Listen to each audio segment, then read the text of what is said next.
Okay, so this is the second part of the January goal 2025 goal setting exercise. And as promised, here's my journal. I'm going to tell you what my answers were to the questions that I've given you. As I said, one for transparency. You're sharing things with me, so I will share things with you. And secondly, just to give you an idea about how you might approach this exercise. So I hope it's helpful in that respect.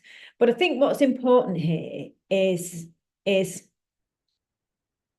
to not be influenced by my goals or other people's goals for that matter, because and I think that's actually quite hard, and that's something I've struggled with actually personally, which is why I'm saying it. I think sometimes, again, it goes back to this idea that we think about all the things we should be and being socially acceptable, or not making other people feel uncomfortable, and it's quite hard sometimes to really truthfully own our own goals and be really open and honest about them and let them be what they need to be, and not sort of create some sort of watered down version of them that we think other people will find easier to accept. Okay, I'm a bit nervous about sharing this with you, but I'm going to do I'm going to do it anyway. If you're wondering about the little bit of a noise, I've got my little trusty fan in the background because it's just too cold. I'm in my little gym, it's snowing outside, so I hope that's not too much of a distraction.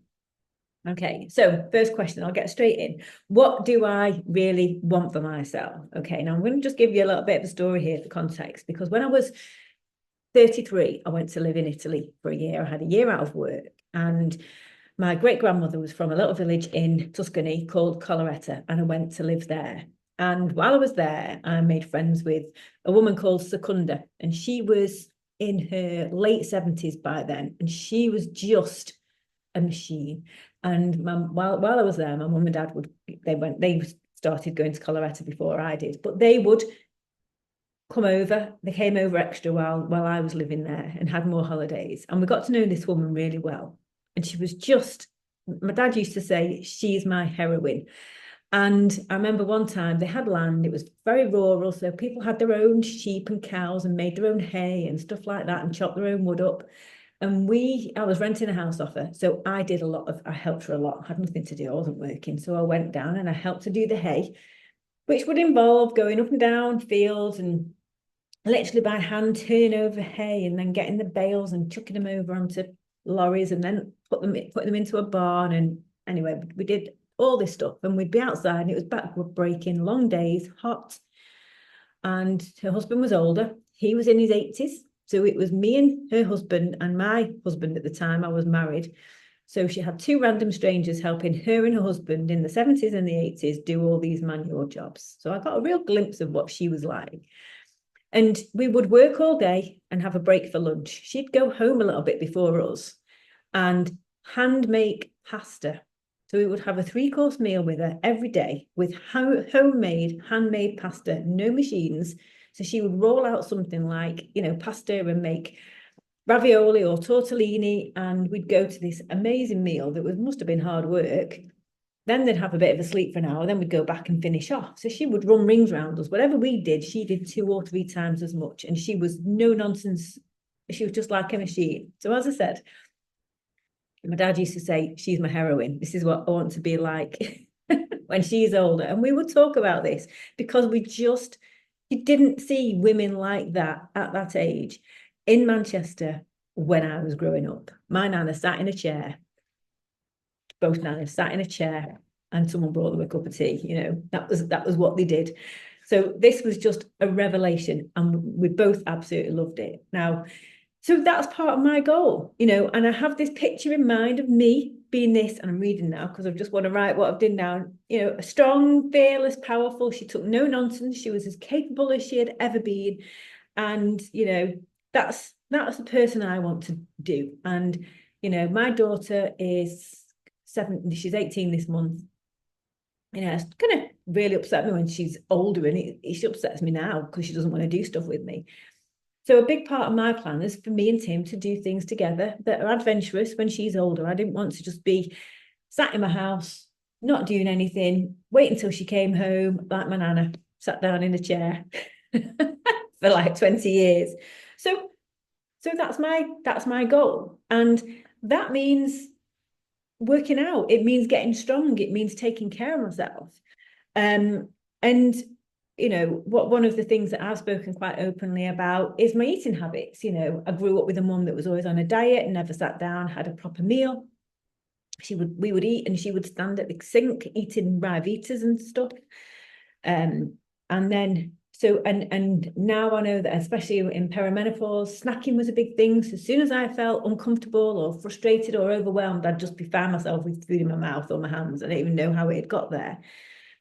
So for me, it's not really about going on a diet as such. For me, it's about getting rid of all these negative behaviors that hold me back. And that's been a big passion of mine, to find out what are the things that hold me back, that stop me from being the person I want to be and doing the things that are going to turn me into that person, and working out why they're a problem and how I get over them. Okay. So that's my goal, being this really strong, fearless, powerful, strong, capable, confident woman. It doesn't matter if I'm 53 or 63 or 73.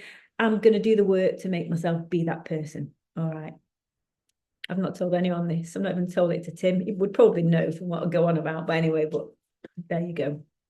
So when I write that down, and I guess I've done this morning, so this is fresh out of my head. What doubts or fears come up when I think about that? Because they do. I worry that makes me boring. That's something that I have a real thing about, that I'm a boring person. And if I say I don't drink, or I'm not going to eat chocolate or go out for a meal, I'm worried that people will just say I'm boring, or that I want to go and work out, whatever it is. But that's a big thing. And I'm frightened of people thinking I'm boring. Okay. I'm worried that people won't like me because they think I'm boring. And I might seem like this perfect. It's all about honesty. I'll be honest. Perfect, no fun, all work and no play type of person, and goes back to being boring. The theme. The other things that I do, I worry about, have smaller worries, like will I get injured if I push myself too hard? Will I alienate Tim? I worry about whether me doing all those things either alienates him in some way or makes him have to do things at the weekend that he doesn't really want to do. I worry if I'm honest about what I want for myself. Will I lose followers on Instagram, or will clients not like me and think, oh, she's an idiot, I'm not going to work with her? So I have genuine, real fears about saying what I think, about owning up to these goals. And then in terms of what things do I feel like I should be doing, I feel that, should I be more relaxed and, or less obsessive about what I'm doing? I can't read my own writing here. Should I just accept that I'm a middle-aged woman and just not make it such a big deal? And when I'm writing all these shoulds, I've got 3 sisters. So I'm almost imagining how my sisters might all be criticizing me, which is, again, you make all these things up in your own mind. You have a goal, there's something that you truly want from here, and then suddenly all these little worries and fears come in that, you're pushing yourself too far, sort of thing my mum would say. You're fine as you are, don't what you're worried about, and all of these things that we just create that are imaginary from other people, and we almost then put the brakes on what we do. And I've done this myself, and that's what we're trying to look out for. So they're the things that come up for me when I talk about what this true goal is for me. That's really important, So specifically with my goals, I want to be able to do things outside, like cycle up hills, paddleboard, kayak. We want to get a house in Italy. I want to do some of the renovation work myself. So all of that means being really physically strong and fit and healthy. Okay. And then my question was, so if you remember it from the other one, if I could strip all those external pressures away, so stop worrying what other people think, stop worrying if anyone thinks I'm boring. And it would be easy for me to turn into Secunda, my Italian hero. What would I do? I'd still do the same thing. If it was going to be easy and I didn't have to worry about anything, would my goal change? No, it wouldn't. I'd probably push harder.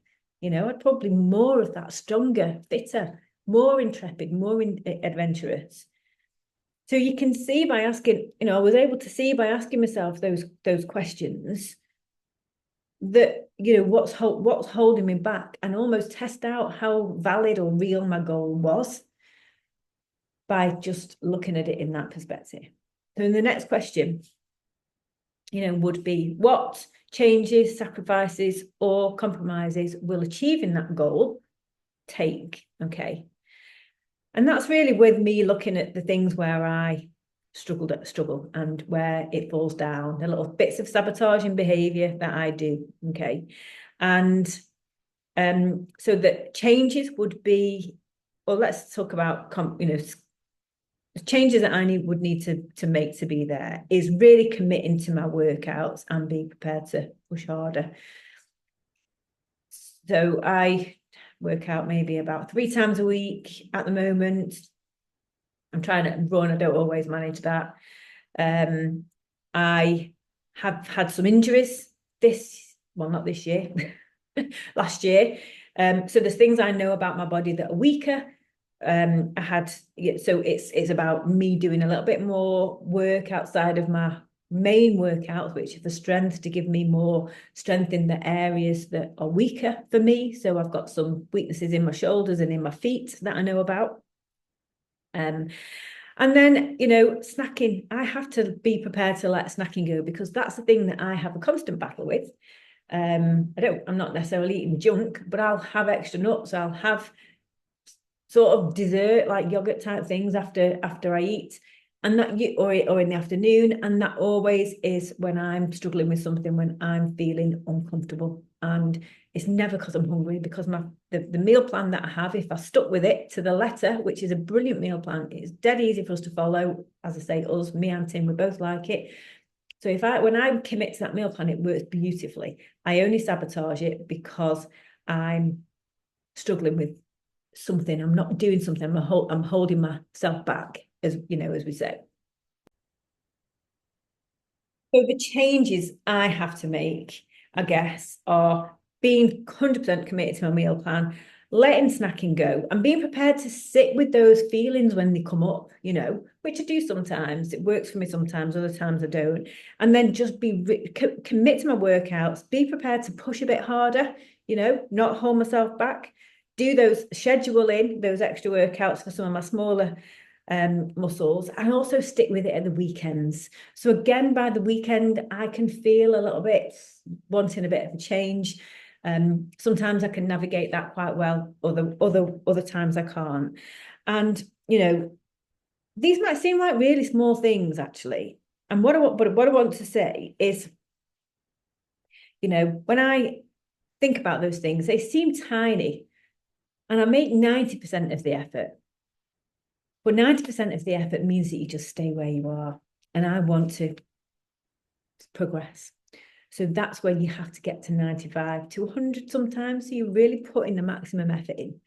And certainly at my stage, of my fitness, the further into your fitness and diet you get, the more strict you have to be to go on to the next level, if that makes sense. Okay. So that's what I need to do in terms of, the things that I need to be prepared to really take seriously. Then the next question was, how do I feel about that plan? And how do I feel about my goal? And how do I feel about those doubts and fears and those things that come up when I've read them, when I worry about me being boring or what people think of me?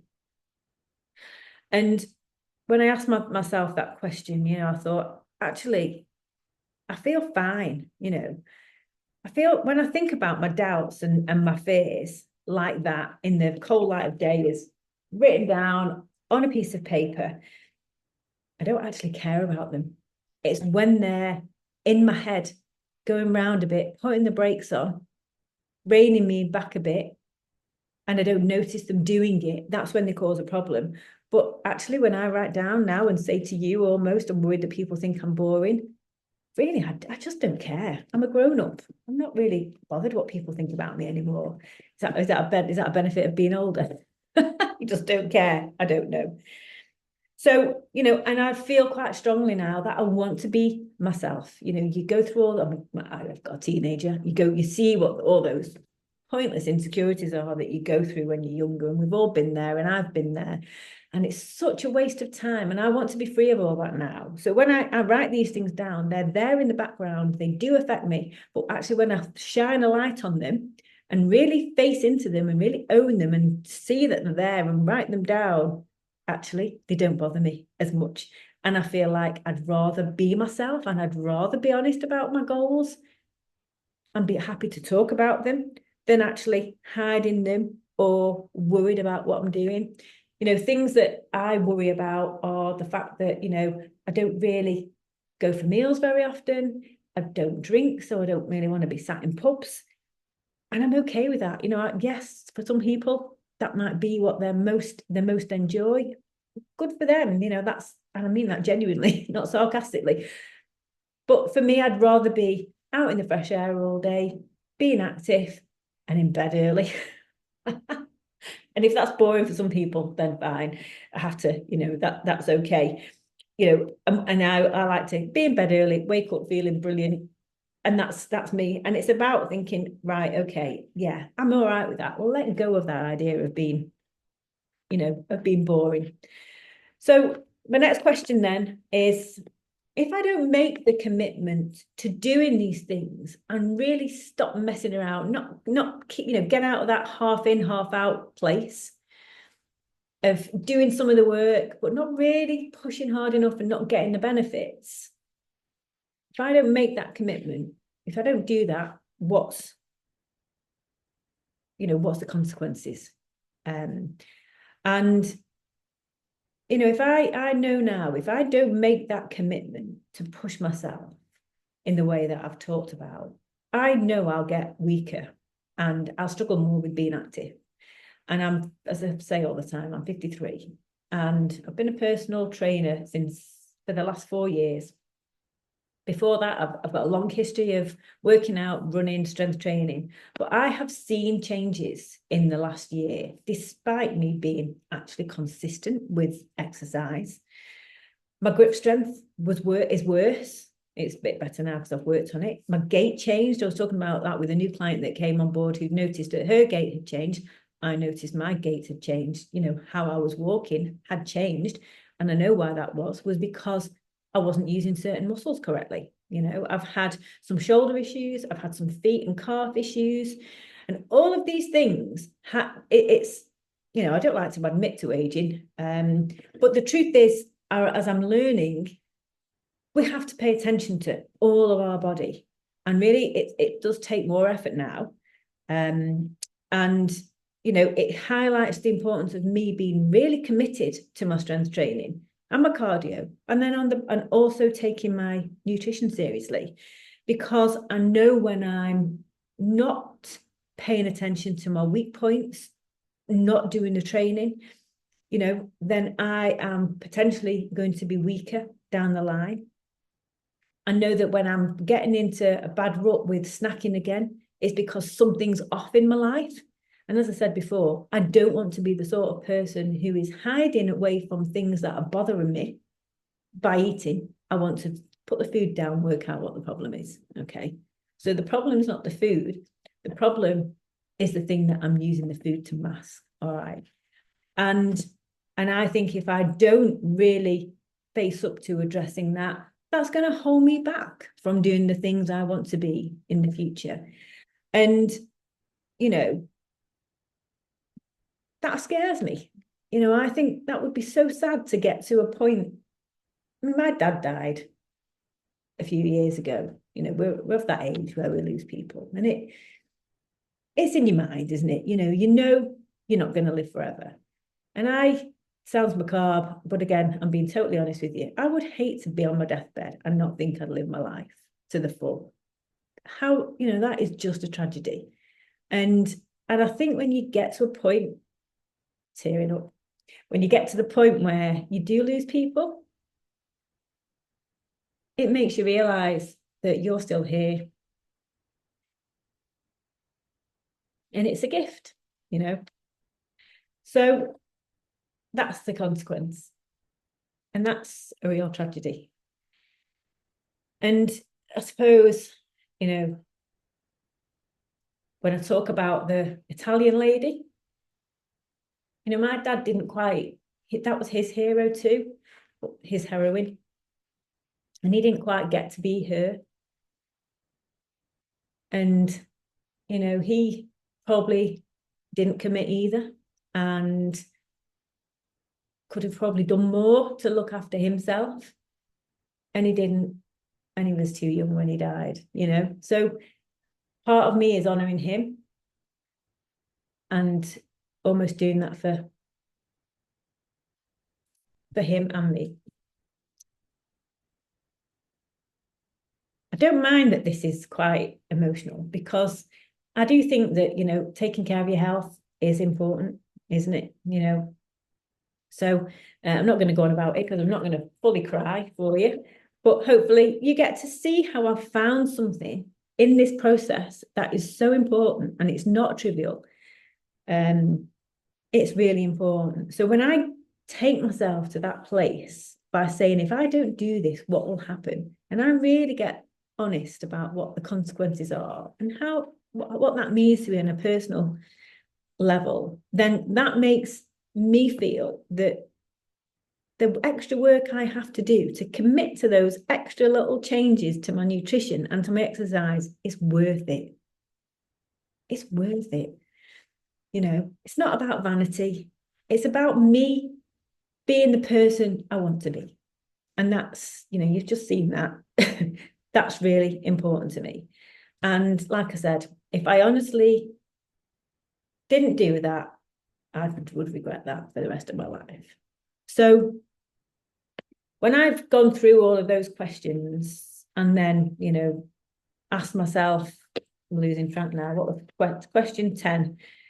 You know, how, you know, having reflected on how I would feel if I didn't do those things, where does that leave me? Well, actually, it leaves me where my goal is the same. I want to be that strong woman. I want to be having adventures, living my life to the full. And in fact, after I did that exercise, I'm talking to you now, I actually feel more strongly about that goal. And I realise by verbalising it, vocalising it, writing it down, how important that is to me. And it makes all those things that I talked about at the beginning, the changes, the sacrificing, the compromise, they actually don't seem such a big deal anymore.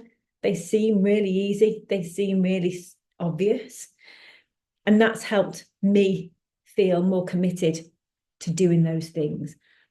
And also made me feel more braver about being open and just saying, no, this is important to me.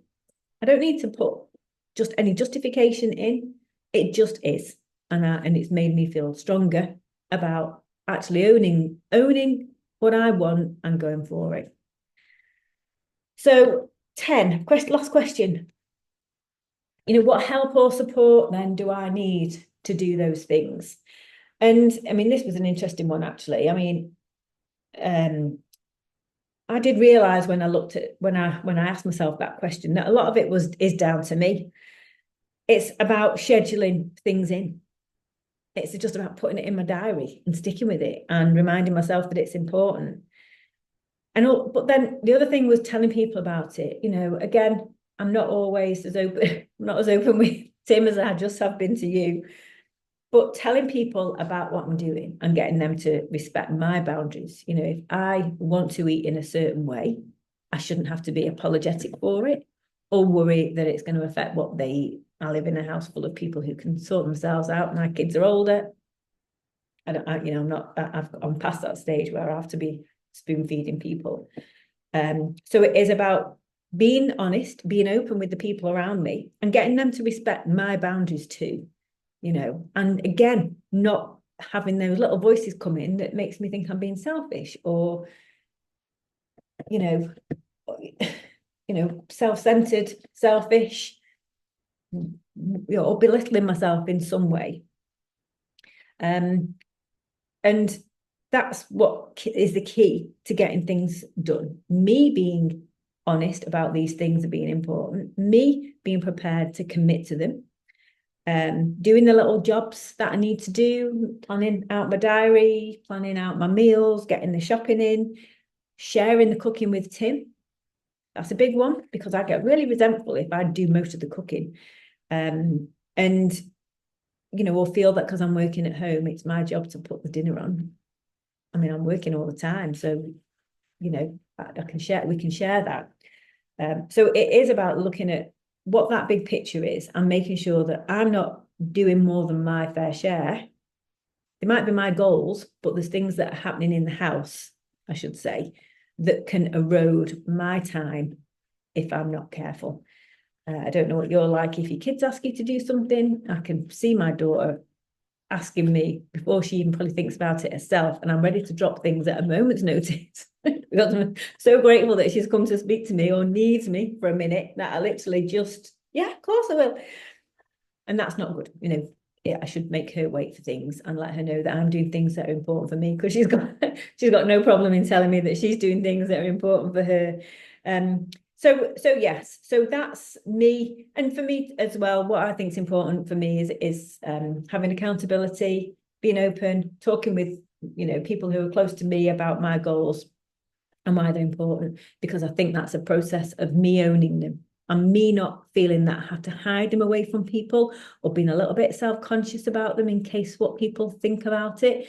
The more I can put those into the open and own them and be honest about them, then the more real they become, and the more I'm then likely to make those things happen that I know need to happen if I want to achieve them.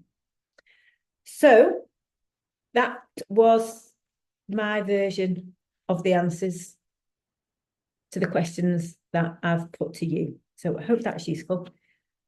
And I look forward to having a chat with you soon about yours and helping you work on your goals for 2025 and working on them together. All right, take care. See you soon. Bye.